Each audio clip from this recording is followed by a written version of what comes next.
What is up, everyone? It is Friday afternoon, the 21st of April. We got a huge baseball slate tonight.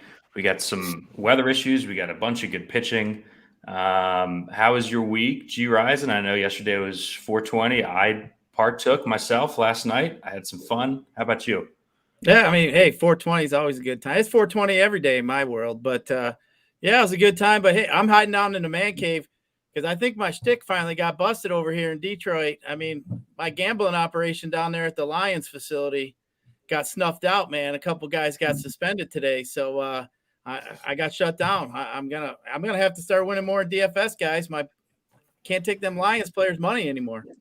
Yeah, G Rising, the Lions bookie is no more. DC, how's your week going? We were talking about, all the pitcher injuries this week. Hopefully you've avoided more of those than I have. What's going on, man?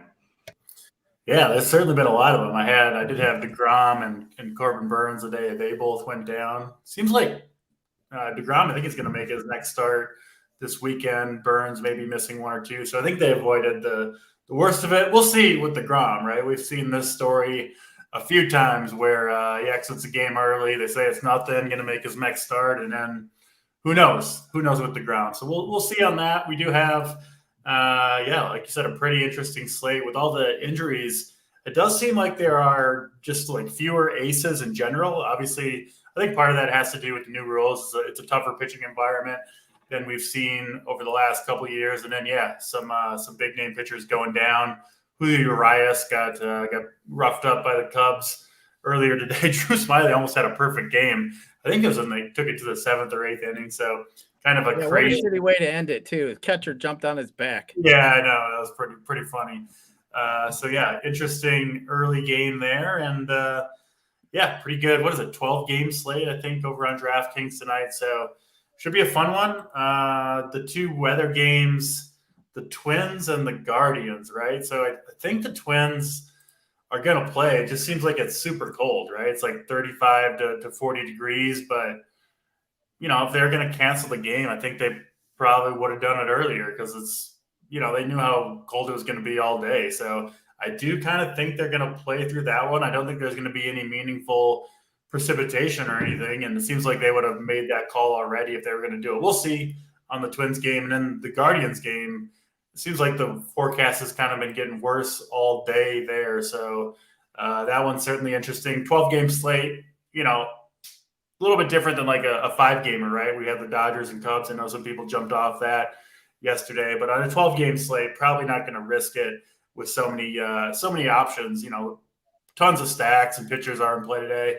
Probably not worth it with the weather. If we don't get clarification with that prior to lock.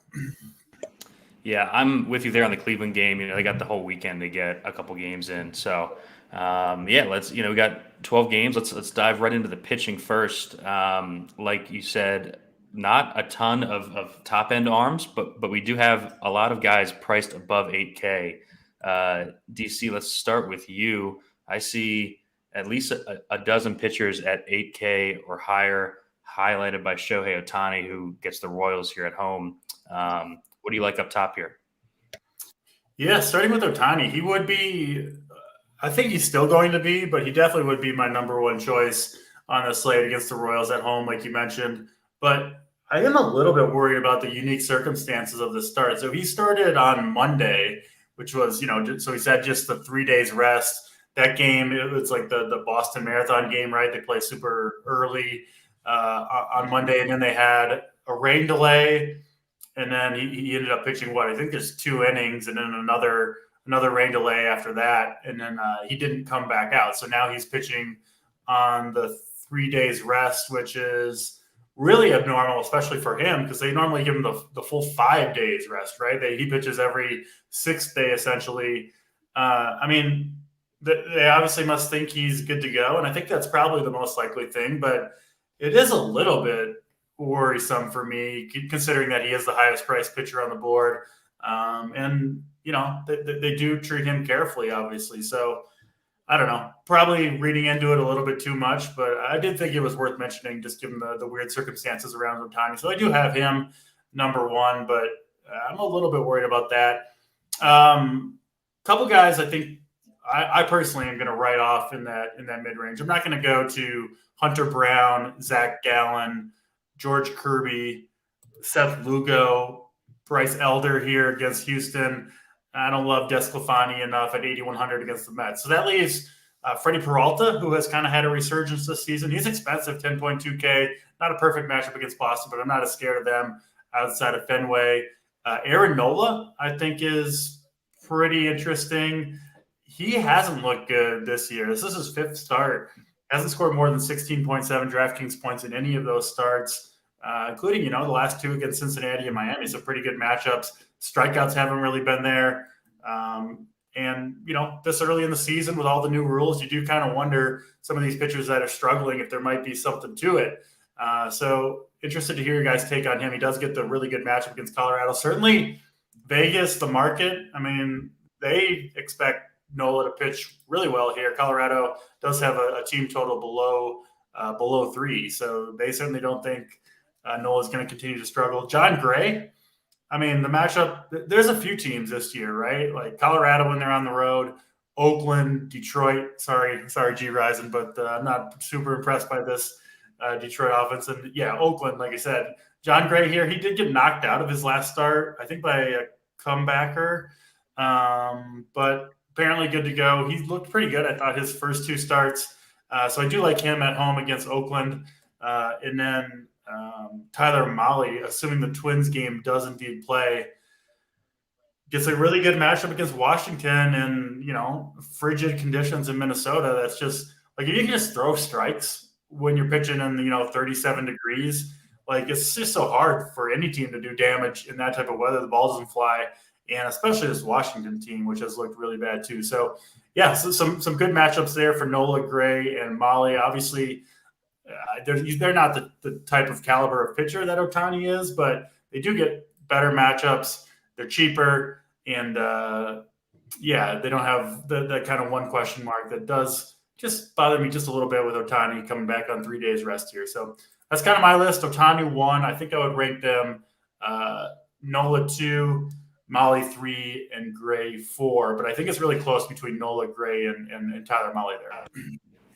Yeah, I think Nola's going to be interesting on the slate because I think he does come in the highest owned. The projections love him, and like you said, he hasn't been good, but I think the Phillies are. Let me check the current odds. They're minus 305. So you got a minus 305 home favorite against a terrible team, guy who's pitched well at home in his career. G Risen, what do you think about Nola there, and then the rest of the more expensive pitchers on the slate?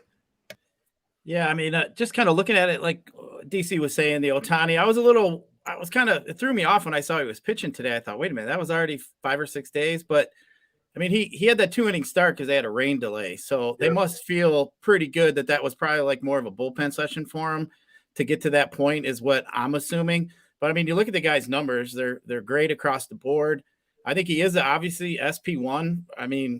It's pretty obvious, but you start looking at some of the pricing, you can get Nola, almost 2,000, 1,500 cheaper on FanDuel. So I think that's where a lot of people are going to go to Nola. The Rockies aren't anything special. As we've already said a couple times during these shows, we're already attacking the Rockies. We're already attacking the A's, the Royals. There's teams that we've already been after. So, John Gray, he took a liner off his forearm. I got to imagine he's okay. Obviously, he's had some kind of workout sessions where, that's not really, hopefully that's not an issue.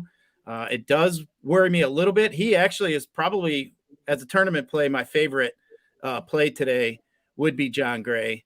But I'm a little bit worried, but you know what? Hey, this is DFS. If you're not comfortable, generally you won't win. But I think John Gray for me is a guy that I'm definitely looking at. Mahle was interesting also.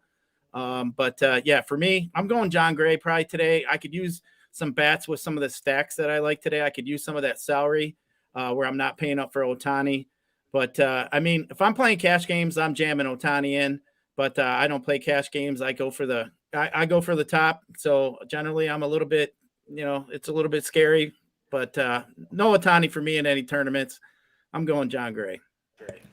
Yeah, I think you had mentioned Gallen, DC. Is there a specific reason why you're off of him here? I know that he did struggle against the Padres a couple starts ago, but back-to-back really good outings. I think the roof might be open there in Arizona, which might be like a tiebreaker, I guess you could say.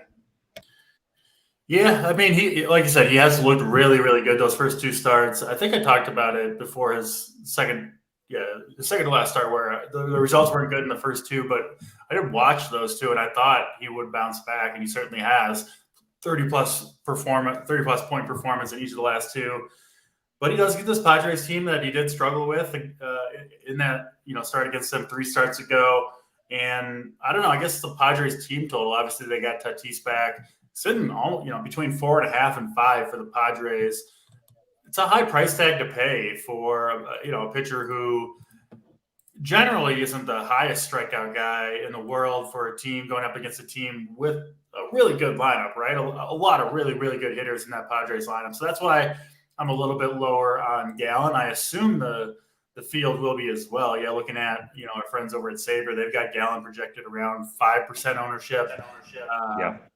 Yeah, kind of down there with Freddie Peralta. So those would be the two guys that I do think have upside, and sometimes you can pay up to be contrarian, right? And still, like, Gallen's done it 2 starts in a row. He clearly could put up 30 fantasy points. I just think he's less likely to do so than some of the other guys. I don't think he's quite as safe, but yeah, I don't think he's the craziest play, especially given, it's hard these days in DFS to find like a low-owned pitcher that that other people aren't on. It's hard to kind of sneak one through there. So yeah, I don't mind Gallen as a tournament play, but certainly don't have.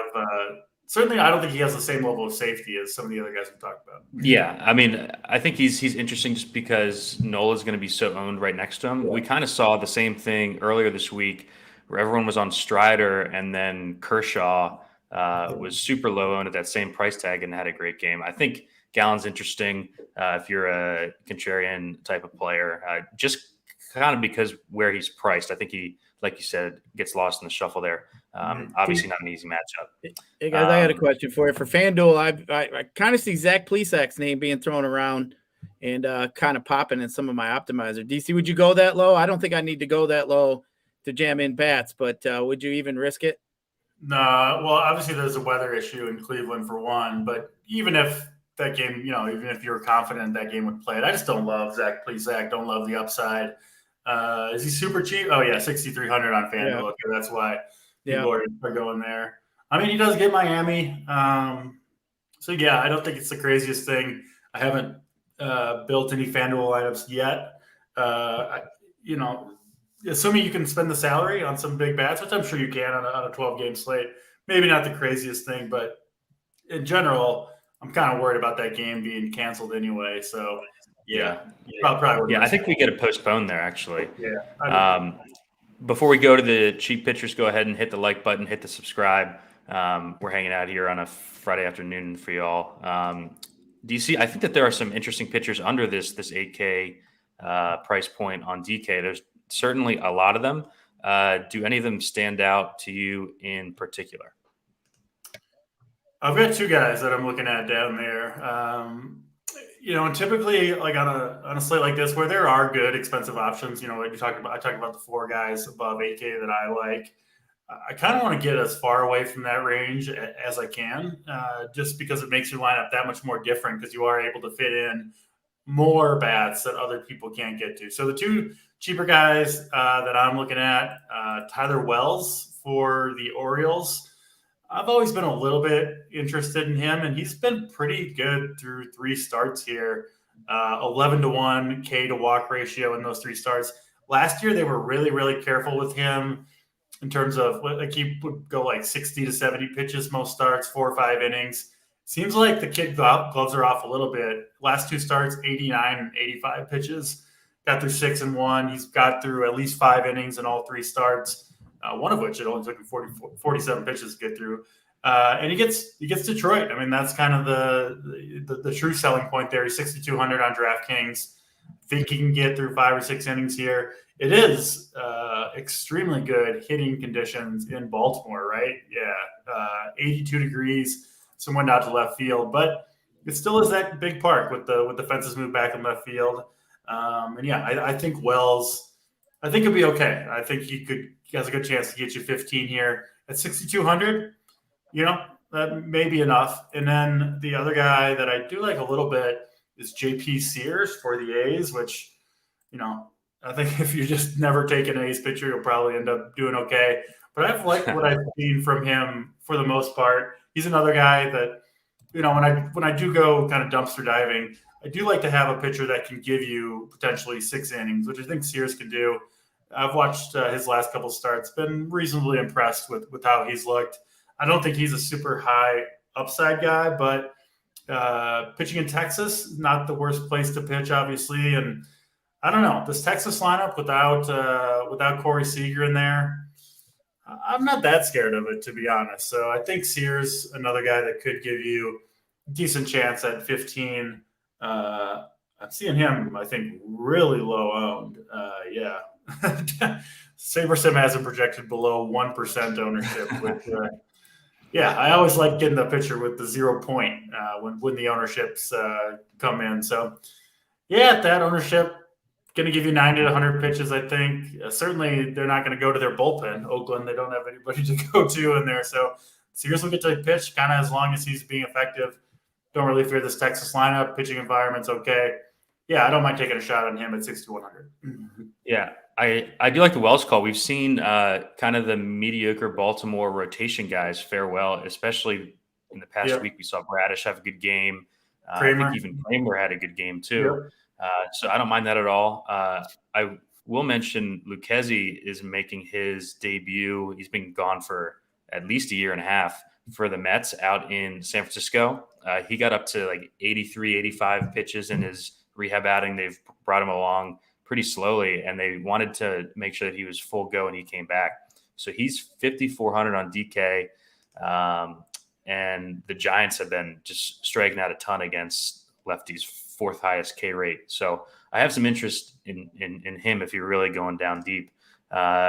G. Risen, do you have any cheap or cheaper pitchers that are standing out to you on the slate? I mean, you guys touched on a couple of the guys I like. I mean, Wells, obviously Tigers can't hit the way out of a paper bag. So, they're always anybody who's pitching against the Tigers is going to be somebody that'll come across. But Lucchesi, as you mentioned, when I saw him on the slate today, I thought, wait a minute, my mind was telling me, yeah, this guy's not a bad strikeout pitcher. Look his numbers up. He's career about 24.5% strikeout pitcher. I did read that he had a couple bad rehab starts, but he bounced back, had 6 solid innings here recently. So, I mean, if I'm playing on DK, which I'm not, he'd be a guy I'd definitely look at as an SP2, just because I think there's some bats here that I think you might need tonight. So he'd be probably a guy that I'd definitely look at. But, just be warned. I mean, that's definitely that could go bad instantly, real quick. He might be doing well for an inning or two and then get blown up and they're going to yank him out pretty quickly. Giants aren't a team generally I like to attack. It doesn't seem like the strikeout numbers are generally there. But for 5,400, as DC said, you get 15 to 20 points out of him. I mean, that's really what you want. And do I think he could get 6 innings? Yes, but he'd have to really be probably be dealing and probably have a few Ks at that point. So I think the upside is definitely there at 50. Yeah. I kind of like that call. Just looking through his minor league game log here. So yeah, he's made 3 starts down in the minors, threw 60 pitches in his first one, but in the last 2, 80 and then 83, he got through 6 2/3 in that last start. Swinging strike rate 15 to 16% in each of the last 2 games. At AAA too, so he wasn't, down at single A or anything like that. So yeah, I think that's interesting. Like G. Risen said, I mean, a kind of a 25% career K rate. So he is a guy who does miss bats in general. Looks like he was throwing pretty well. 5,400. I don't think much ownership on him. I'm guessing. Good park, Yeah. I'm in. I'll get a share or two of Lucchesi. Cool. Any last thoughts on pitching here, DC, before we go to the games? No, I do think I'm comfortable enough with these cheaper guys, Wells, Sears, Lucchesi, and they're low enough owned that I wouldn't be totally opposed to even playing 2 of them and spending up on all the big bats if you wanted to. We talked about kind of the higher end guys. For me, that's Ohtani, Gray, Molly, and Nola. But I think you can kind of prioritize your stacks. You know, get the 5-3 in there that you want. And I feel reasonable enough about all these pitchers that we mentioned. You know, the 4 guys up top, and now 3 guys down below. That's Lucchesi, Sears, and Wells. That I think you can kind of mix and match those guys as you see fit, and try to focus in on the offenses, the bats that you want. See who fits at pitcher. I think that's a reasonable approach on this slate. Most slates for me, I kind of pick my 2 pitchers first, and then see what I can fit for bats. This might be one where on each individual lineup, I fit the bats that I want. I prioritize getting in, a 5th good bat from my stack instead of going to a cheap guy, and then not prioritizing pitching quite as much, I think is a reasonable approach here. Yeah, I think I'm going to have a larger pitcher pool than on a normal slate today. I think there are a lot of good spots and maybe less stacks that I'm on because of it. I haven't started building yet. Any last thoughts on pitching, G. Risen, before we move on to go game by game? Yeah, I just want to, put a message out there to the FanDuel management and DraftKings management, because, they're watching us. I mean, that's what they do. Can you fucking put Ohtani as a hitter on these games when he pitches? Jeez, oh, Pete, it can't be that hard already. Come on. We've been waiting for it. Yeah, like that, and then including the 540 games on some of the slates, once a week, I want to play the Marlins pitchers. Come on. Right. Yeah. All right. Let's get into the slate. First game we have here, Detroit at Baltimore. I'm seeing Baltimore minus 190. The total is 9 at Camden Yards. DC, you mentioned that the weather's pretty good. We do like Wells, but on the other side, the Tigers are throwing Mike Lorenzen, who I know we all attacked in his last start, and he got absolutely bombed. Do we like some Orioles here? Yeah, kind of got to. Great hitting weather. You do. I prefer the Orioles lefties when they're at home. Obviously, they move those fences back, so it's kind of tough on the right-handed power. But the lefties, guys like Mullins, Rushman, Santander aren't really affected by that. Gunnar Henderson down there in the 7 hole. So I do like these Orioles lefties in particular, but I like the stack all the way around for sure. Pretty bad bullpen, obviously, behind Lorenzen as well. And, yeah, I think the Orioles are going to do some damage. Like I said, he's always – he's never been very good, particularly against lefties, and really didn't look good in that last start. So, yeah, definitely in on the Orioles bats here. Not so much on the Tigers. I do think you can one-off Riley Green or Carpenter if you wanted to, but you got one more guy for me. G. Rise. I'm waiting for you to say Torque. He had a home run the other day. I wanted to leave Ferguson to you. He's got that nice tasty price tag of $2,900. He has looked better these last couple of days. I'll say that after I made fun of him on Twitter. He showed me what's up. That's all he needs. That's all he needs. Yeah, I'll keep roasting him if he keeps helping my season-long team. That works for me. But yeah, it's kind of Wells, and then I do like the Orioles offense a lot. I think probably a top 3 stack overall for me. Yeah, O's have been absolutely smashing to start the season. G. Risen, thoughts here? Tigers, O's. Yeah, I'm not interested in any of the Tigers bats at all. I couldn't even do that. But the hitting weather is good, like DC mentioned. Baltimore. I think Baltimore coming into the season, Baltimore was a team I was just telling myself I'm going to play more this year. This is a team I'm going to stack up more. I like the lineup a little better than I did in years past. It just seemed to get a little longer with some of these young additions that they've made. And then, just looking at this Tigers team, Lorenzen, obviously he's bad. He came in late into the year. He wasn't even hardly into full spring training for the Tigers. This guy's just a gas can.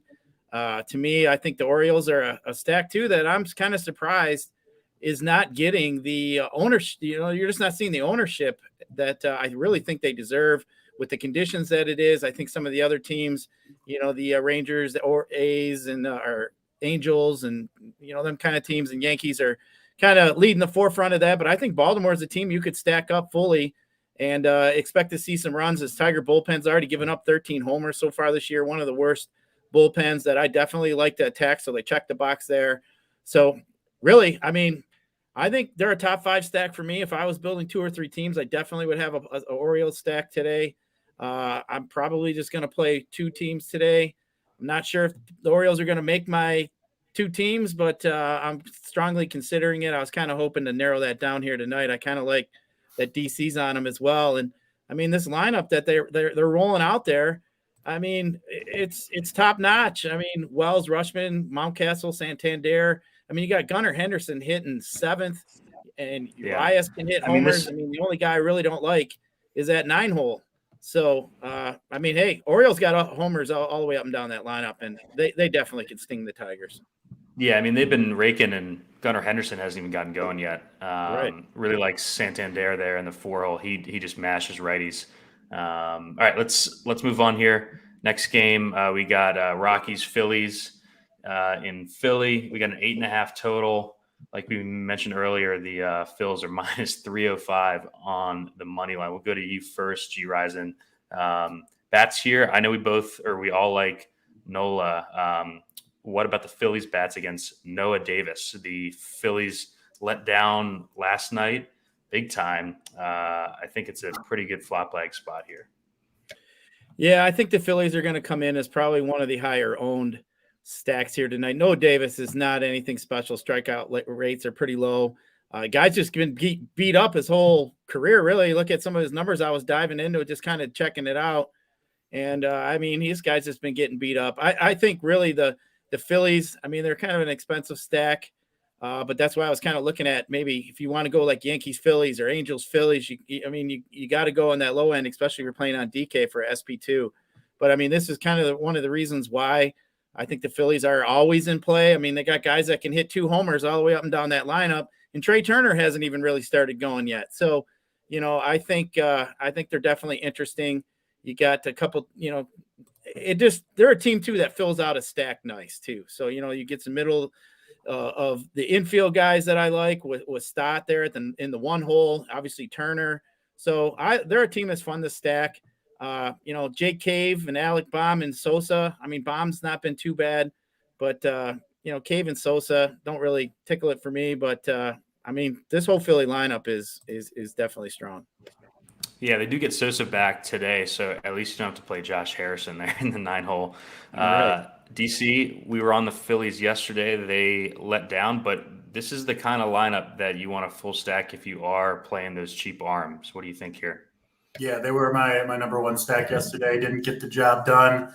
But, man, does this ever feel like a classic, like you said, flop flag spot for the Phillies. Noah Davis, I mean, we know he's bad, but digging into him, came away even more encouraged stacking against him than I went in. I mean, this guy's old for his level. So last year he spent pretty much the whole season in Double-A as a 25-year-old, where you would expect a pitcher that's going to come up and pitch in the big leagues to pitch well. 133 innings there, 5.5 ERA, which is obviously very high. 1.76 home runs per 9. And, I did look into the splits as well for him, and they are about as drastic as it gets. So he did make 28 starts down at Double-A last year, gave up over 1,000 OPS to left-handed bats over those 28 starts, 17 home runs, 1,000 OPS to lefties and a 678 to righties. So very, very drastic split. Not that you can't play Turner or Castellanos or JT Realmuto, but I will be prioritizing the left-handed bats here. So far in his AAA starts, given up a 37% line drive rate, which is about as high as it gets. Had a 33% ground ball rate last year at Double-A. So he's not missing any bats. He's giving up a ton of line drives and fly balls, and he's got to face this power-heavy Phillies team that, you can strike these guys out, right? Like Schwarber, Brandon Marsh, I've been impressed with. Stott, they kind of do have high strikeout rates. This guy doesn't miss any bats, really, and he just gets absolutely crushed by lefties. So, yeah, these Phillies, especially the lefties, are some of my favorite plays on the slate. He also gave up 16 steals last year in the minors, so you could probably run on him. Obviously good for a guy like Trey Turner, Stott at the top of the lineup. Yeah, I can't really find any reason not to be on Philly here, so I'll be going right back to him even after they disappointed last night. Yeah, and it's encouraging. Like they're young lefties. They traded for Marsh. He's off to a hot start. Actually, that's a trade that I think is going to help both teams because O'Hop has been awesome for the Angels too. And then seeing Stott get off to a hot start too. I like that. What do we think, G Risen here? Wait, you talk We about don't the need any Phillies? Rockies bats. We don't need Rockies bats. No. All right, cool. All right, well let's keep moving. We do only have 91 likes though. I think we're gonna do 150 to give out the plays of the day here. So hit that like button, hit the subscribe. We're gonna keep moving here to what I think is the most interesting game on the slate. Toronto's in New York this weekend. We got a total of 8.5. Yankees minus 130 behind Herman, who had the dominant but suspect outing last time out where Baldelli got tossed because they checked his hand like 3 times and he still had the substance on it, but they let him back out. We'll go to you first, DC. Any thoughts on that? And then thoughts on this game bats wise? We've got Kikuchi coming off a great outing, but a guy who gives up power, and then the whole deal with Herman here. Yeah, I did watch that game. Herman looked just on fire. It wasn't quite as good after they made him wash his hands and let him continue to pitch. I don't know how Domingo Herman gets a pass and Max Scherzer gets ejected and suspended for 10 games. But hey, leave it to MLB to make such a decision as that. So it's hard to know what Herman's going to look like, right? Has he been using this stuff, all season? Like, I think he has got a 17% swinging strike rate, which is good for 3rd or 4th among all pitchers. But I mean, I assume he's going to come out with clean hands today after all that stuff. So who knows? I kind of expect him not to pitch well here. I do think the Blue Jays are a pretty interesting stack, especially with that information of perhaps Herman pitching, clean instead of not, and potentially his control command could be worse. So yeah, I like the Blue Jays some. You have to face the Yankees bullpen, which is pretty tough and not ideal. I think both stacks here are honestly a little bit sneaky. Kikuchi, he's a high upside guy. I don't even think he would be, we didn't mention him, but I don't think he'd be the craziest play in the world. I could see him getting 6 or 7 strikeouts, but I think more likely than that is that he struggles, gives up a home run or 2, struggles with the command, which is his whole thing, right? He just completely loses it sometimes. And he is the type of pitcher you do want to stack against, because when it goes south for him, it goes real bad and you can get absolutely blown up. So neither of these 2 offenses make my, top 3 or 4, but I do think both offenses make for good sneaky stacks. Obviously, could play an Aaron Judge one-off. He's always a premier one-off on pretty much any slate, but especially on this one against Kikuchi. So yeah, I don't know. I guess maybe a little bit lukewarm on this game overall. Yeah, if the Yanks pen wasn't so good, I would be in on the Blue Jays here. It's just tough for me to jam a full stack when you know that you're probably not getting much towards the back half of the game when there are just so many teams with awful bullpens that we've talked about and we're going to keep talking about. G Ryzen, we have some Modelo slander in the chat. Let's see that. That's not good going into the weekend. To each is their own. I mean, seltzers are for pussy, so I drink Modelo's, and that's just the way it goes. Yeah. What do you think about this game? I think it's an interesting spot for bats. I think the Yankees are going to come in decently popular here. Kikuchi gives up power, like I said. Everyone likes to play the Yankees. Big 5 weekend. homers the last 15 innings there, Steve. I mean, he's been giving up some homers. I like the Yankees bats today. I was looking up and down that lineup. I'm not too impressed with that starting lineup they're rolling out here today. I mean, you get past LeMahieu, Peraza, Cabrera, Higuchi, Hockey, whatever you want to call him, Kiner, Falefa. I mean, I think it's a where I'd probably mini stack with Judge and Torres. I think that's probably what I would do. But I mean, it's a good set. Kikuchi definitely could give up a couple homers. I think Judge is a one-off candidate today. If you got the room, you got the money to spend up on a bat. But the Yankees are interesting. I see some love for them all across the industry, kind of looking around. I do think they're going to be owned today. But I'm not interested in the Blue Jay bats. Yeah, I will say if you're stacking Yankees, don't be afraid to use the lefties. Kikuchi is not good against lefties, so definitely include that 4,300 Rizzo in your stack. People will be afraid to do that. So, Steve, but let's Abe Toro. He's ripping on Mexican beers, but his last name's Toro. Make it make sense. Imagine that. Go figure. So we have the Miami-Cleveland game next. I think this game's going to postpone. Do you guys have any interest in the bats, or should we just skip this one? We can skip it because I don't think any of us are going to play the bats. The weather conditions are bad. I mean, we already talked about the pitchers. Yeah. Let's go to the big series in Atlanta. We got Houston visiting the Braves this weekend. Super fun series. Total of 9 tonight. DC, this is the total that jumped out at me the most as far as, quality of pitchers on the mound versus how high both of the team totals were.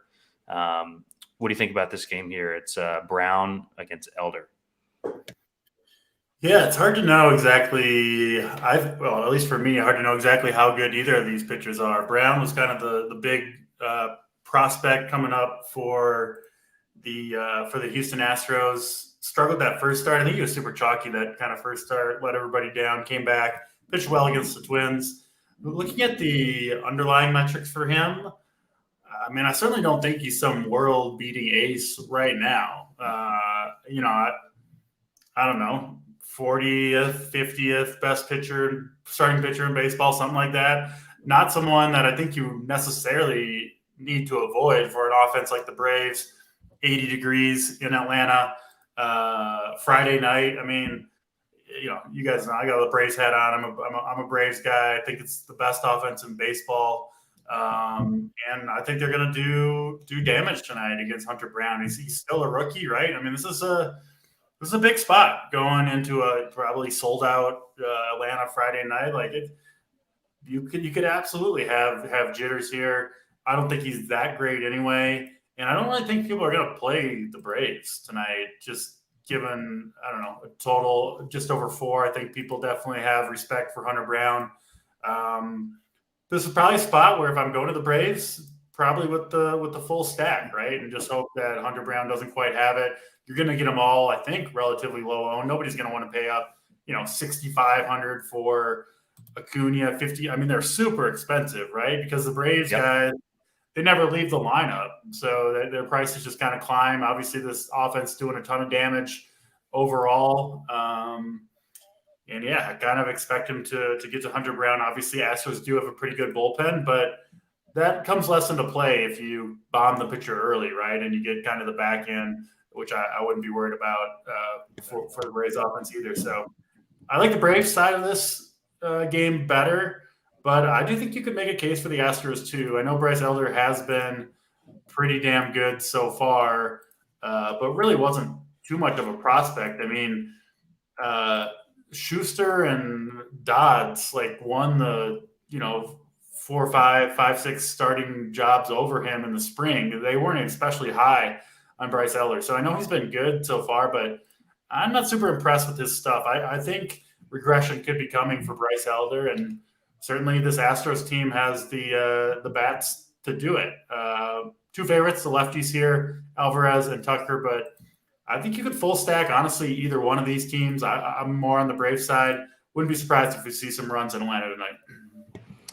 Yeah, this is the game where I know Sabre has both of their team totals well over the Vegas. So that always piques my interest for sure, especially when you're talking about these two offenses, right? I've played a bunch of Elder so far, and I've watched him, and I've felt pretty lucky that he's gotten the scores that he has. I will say he is more of a ground ball guy, which is kind of annoying sometimes when you stack. But I mean, I think this is the sneaky spot of the whole slate. You got 2 just awesome offenses here. What do you think about this game, G Ryzen? We got some expensive bats, but we did like some cheap pitchers. So what do you think? Yeah, I mean, this game, I see what you guys are saying. I mean, Vegas agrees with you a little bit too, and so do some of the bettors. The number went up from 8.5 to 9. Sometimes I like to kind of pay attention to that when I'm researching games to see, what the betting trends are. It's definitely one that's being bet up as far as an over. But you just look at some of these 2 teams' bullpens. Both of them are very good. I mean, both offenses are very good. I do like the Atlanta side, as DC said. I'll agree with him on that a little bit more, just because of Hunter Brown.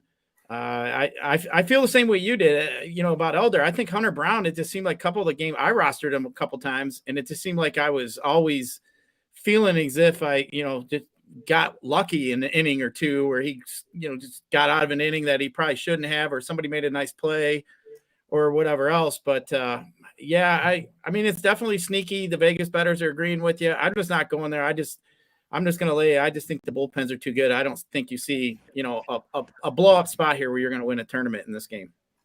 Yeah, I mean, definitely bullpens that you're usually not betting into, right? All right, let's keep it moving here. We got the next game is Oakland, Texas. We talked about some arms there.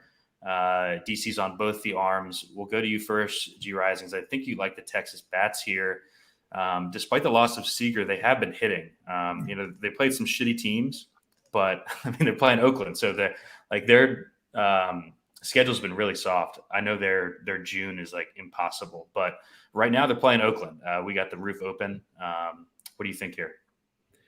Yeah, Ranger is one of my favorite stacks actually tonight. I mean, Oakland's bullpen is god awful.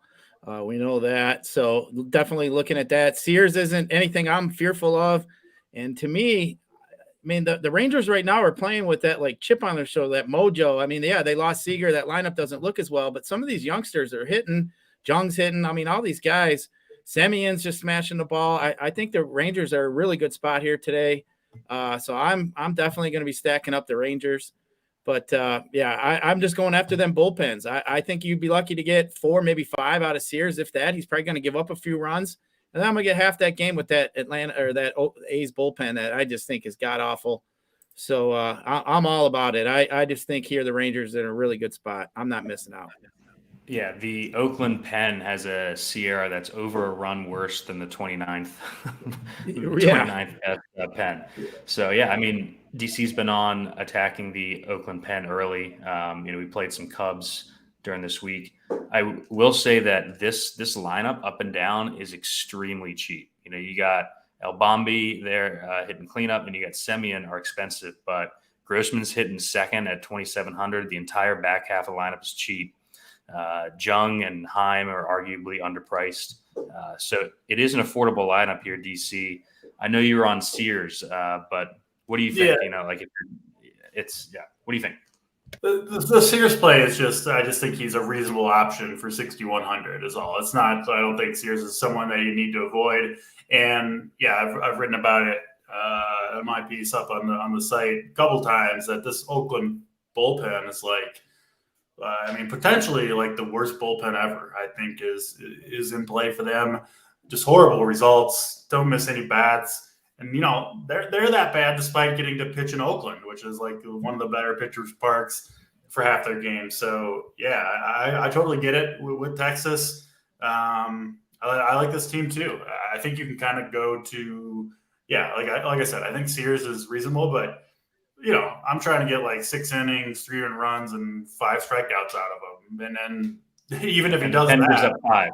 Yeah, exactly. Yeah, no, and Sears obviously capable of having a terrible game as well. So, yeah, I like Texas. Yeah, the 7-hitter Durant is also 2K on both sites. So definitely you throw him in your stack. I mean, it's going to level out, some of the higher price guys. So I think that's that he'll probably be in my stack. Yeah, and like this team's so fun for DFS because the bottom of the lineup is cheap and they have speed. Like Leote and Thompson can both swipe bags. Josh Young is a young stud. I actually didn't even realize that it wasn't Jung until I was watching that Sunday Night Baseball game last week. It's Josh Young. Kind of wild. But any last thoughts here, DC, before we move on to the Twins? No, I think Texas is good, and I'm not going to any of these Oakland bats. All right, let's go to the snow game. We got the Nats, a pathetic team in Minnesota this weekend. We got a 7.5 total. That's the lowest we've seen so far.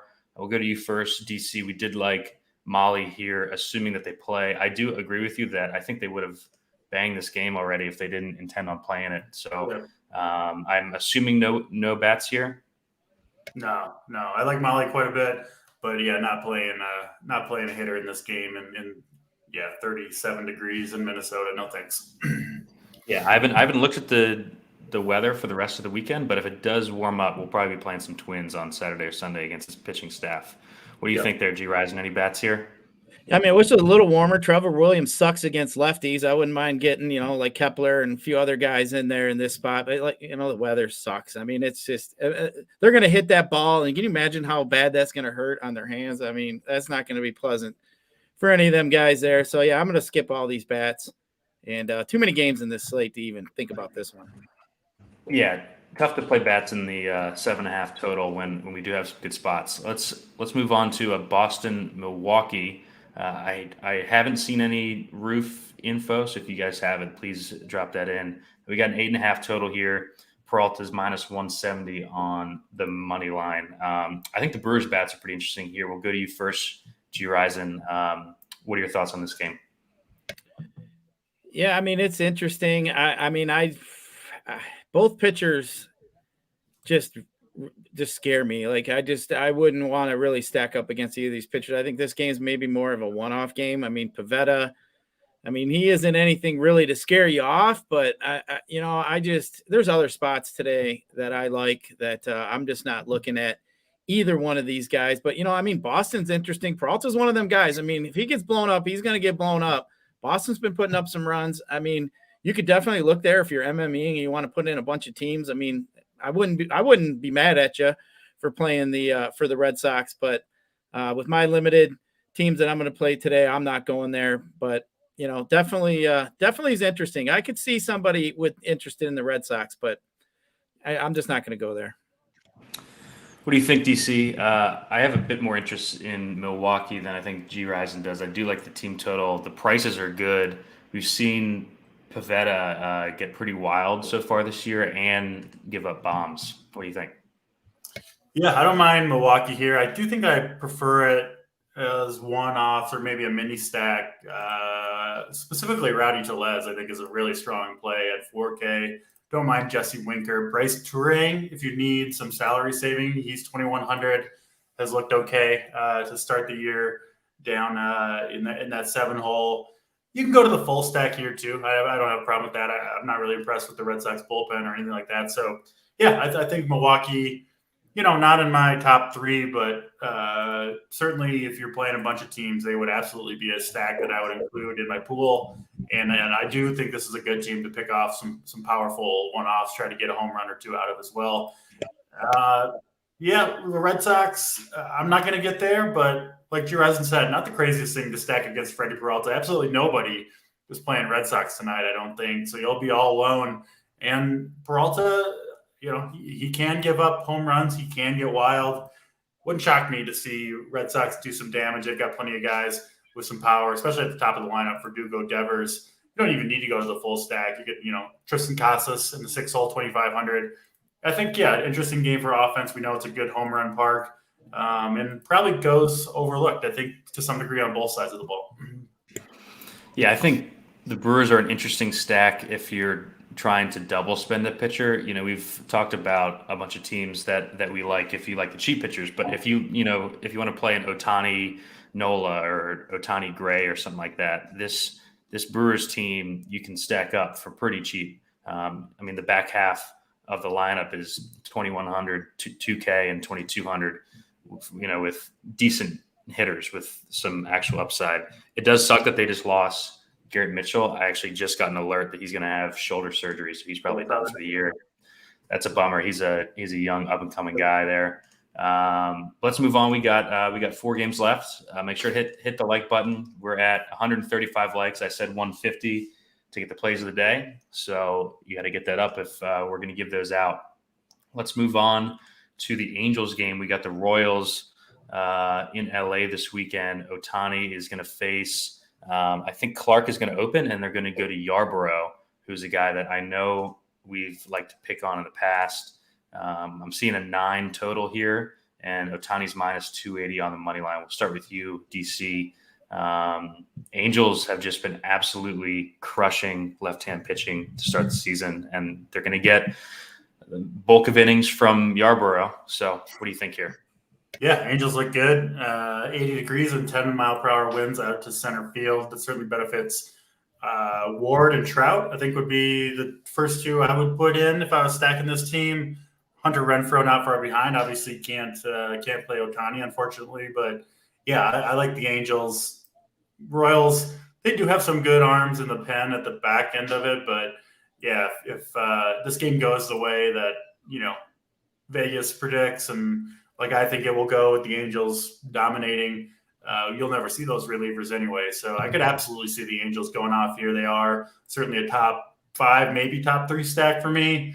I'm not going to play any Royals, I don't think, against Ohtani. Vinny Pasquantino at 3,400. He's always kind of an option. He crushes the ball. Not a lot to show for it so far, but him and Melendez would be the 2 guys if you really want to go off the wall against the chalk pitcher in a good hitting environment. Not the craziest thing. I doubt I'll get there myself, but those would be the 2 guys I would use if you did want to get different in that way. Yeah, the Angels Park, especially since they've changed the fences, has been like a sneaky, really good hitter's park. I think it's up to 4th in the park factors, G-Ryzen. I know we talked about not being able to use Ohtani, but do you like the Angels bats here? Lots of right-handed power against Yarborough. Yeah, I do like the Angels today. I mean, obviously, I'd like to have Ohtani. And it makes, like you said, it makes the stack a little cheaper. I think Brandon Drury, obviously that lineup hasn't dropped yet, but he's a guy, he's only 2,400 over on FanDuel. I think he's a guy you could include in there. Rendon's been hitting the ball here recently pretty well. Mike Trout's Mike Trout. I mean, who doesn't like to play Mike Trout? So, I think they're in play. Ward has been hitting well. I mean, I think this Angels lineup definitely could put up some runs. I mean, you look at the worst ERAs for bullpens in baseball, Royals right up there at the top, 6.89 ERA for that bullpen of theirs. But whopping a big 6. As DC said, they got a couple good arms at the back, but that middle, if he gets in trouble, Clark gets in trouble, has got to come out fairly early. You're still going to get a gas can coming in there. So, to me, Angels definitely one of the top stacks here today. I just want to see this lineup drop here soon. I'm sure we'll probably get it before 7:00, but I've been clicking refresh. Hopefully it drops, but not so much yet. Yeah, I was checking actually before we went to this game. I think Angels might be in my main lineup here tonight. I like them a ton. DC, you and I talked on that preview show that we did before the season, and I was saying that I really wanted to play Angels as much as I could before everyone got hurt. And I've been trying to do that, so I'll definitely be on them here. Let's keep moving. We got the Padres in Arizona. Zach Gallen, Seth Lugo. Game total is at 9. It's come down from 9.5 to 9 here. We'll go to you first, DC. 2 interesting pitchers on the slate, but roof is open and it's going to be warm there. Yeah, I actually like both these pitchers quite a bit. I was on Seth Lugo in his last start. He really disappointed in that one, but I do think he's going to be fairly effective going forward, which has me not on the Diamondbacks. I mean, definitely not the craziest thing. I do really like this offense in general. I think it's a high upside offense, power, speed. They're going to be a team that I'll be on a lot this year, but they're not the top of my list on this particular day. Not using Lugo against them, though. Zach Gallen, I do think is one of the better contrarian pitchers. If you're looking for upside that nobody else can play, I think Zach Gallen probably is the best option for that. I do think you could use the Padres against him. Tatis, obviously, I guess I'm one of the fish that bought into the 2K price tag. Didn't come through yesterday, but I have a feeling he's going to be real good this year as long as he's healthy, and would make total sense, right? After everybody played him on the misprice, didn't do anything, and then comes back the next day and goes off. You can just see it. You can just see the tweets. Yeah, he's at what? 5,100 today too. Yeah. 45 on FanDuel. Where he should be priced. He's that type of player. Yeah. So I'll probably I'm with you on Lugo. Like if this was a different spot, I think I would use him. I'm going to be using him long term. I actually bet the first 5 under in this game. I like both pitchers here. I don't think I'm going to get to the bats. I think both weather. That could be wrong. Both team totals seem a little high to me, honestly, in this one. Yeah. G-Ryzen, thoughts here? I mean, the Arizona bullpen, they've given up the most homers so far. I mean, 16 homers up to this point in the season. If they can get to Zach Gallen, I could definitely see a blow-up spot here. And I know we're on FanDuel. I mean, you get a guy like Soto for 3,300, Machado's 2,900. I mean, you can get in some pretty big name bats if you wanted to stack them up. I mean, the hitting conditions are great. I think this is a stack. I mean, if you want to be a little contrarian, I think San Diego's a decent place to go. But there's a few other spots that I like a little bit more today. But if I'm MMEing, I'm throwing in some Padres today. That's for sure. Yeah, going to the bar tonight with some guys who play 150, and I'm sure right when I walk in, they're going to say that they played this game. So that's going to annoy me because I have the under. Let's keep going. St. Louis is in Seattle this weekend. We saw St. Louis retire Madison Bumgarner this week. That was fun. And now they're in Seattle. Worst hitting conditions here. We'll go to you first, G-Rise. We got an 8 total here. Matz and Kirby on the mound. What are your thoughts? We didn't talk about either pitcher as far as guys that we like, but I'm not sure if I want the offenses either. What do you think? I mean, I respect Kirby. I think he's gonna be a bit decent pitcher as his career goes along. I'm not really interested in the St. Louis bats. I think Seattle's interesting. They're a little bit sneaky. Matz, I mean, he's just not a guy that's going to overpower him, obviously. I think Seattle's in play here a little bit. I mean, I don't mind them at all. I think they're another team that I look at if I'm MMEing, putting a lot of, different teams in, kind of like the Padres here. I think Seattle's a team that could get the job done. The lineup's, decent up and down. So Seattle for me is a team. I mean, that's like a team my instincts are just telling me, like, don't forget about Seattle. When I was looking at the slate, I just kept coming back to it, like, Seattle, I don't know, Mets. But the Mets have got blown up a few times. That bullpen isn't all that great either. So, I don't know. I think it's a team you could definitely MME.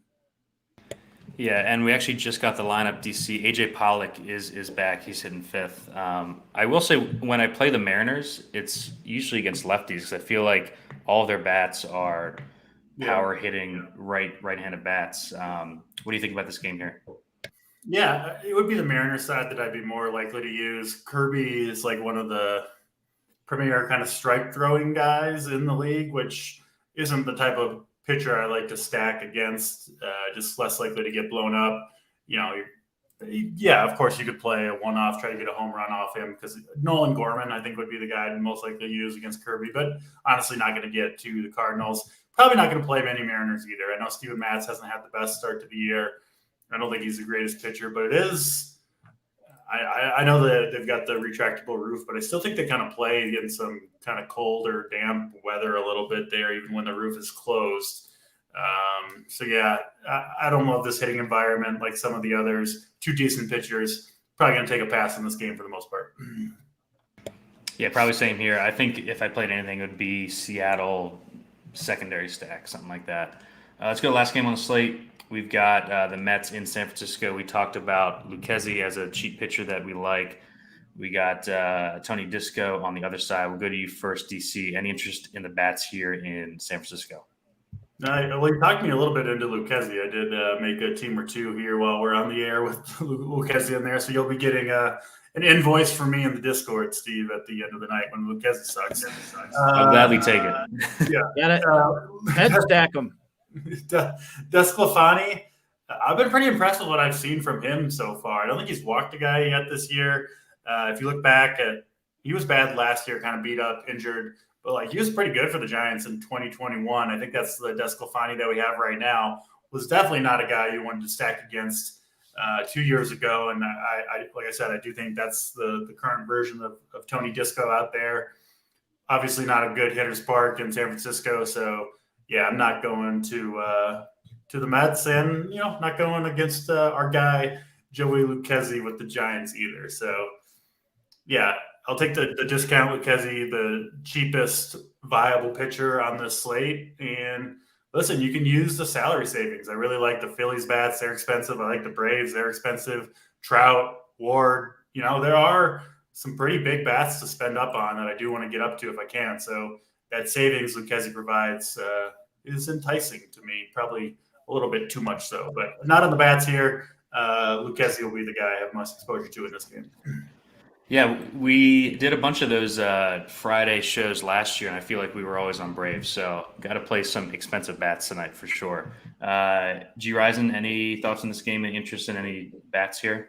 I mean, I'm not really interested in either of the bats, but I will say as a strategy kind of thing, whenever I'm in a situation where, like, you want to roster a guy like Lucchesi who, you're not sure about the upsides there, but then again, he could get blown up just as well. Why not stack up a couple of these Giants teams? If you're going to be MME and put some Giant stacks in there, if your guy gets blown up, you probably be one of the only ones probably on the Giants. I just think it's a good hedge spot. I might probably play Lucchesi, but then again, I'd probably have me a couple San Francisco lineups. So, especially if you're MMEing, I don't think that's a bad strategy at all. I think, they're kind of pitchers.